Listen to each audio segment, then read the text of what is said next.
for exams in the Parliament. Besides, the government is also positively considering suitable compensations for the suicide victims of recent NEET paper leaks.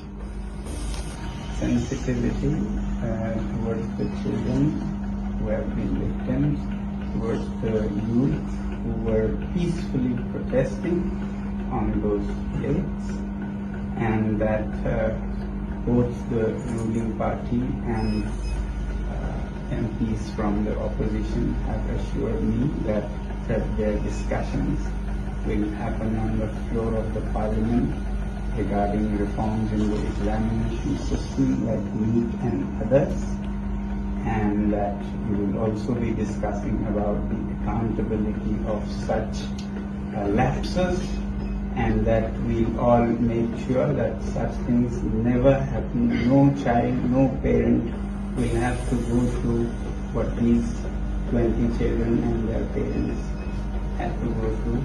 I'm happy that you have assured me that, and I'm sure, as the children have been demanding, at the suitable time, I'm no one to dictate, you will take accountability in the ministry with the minister also.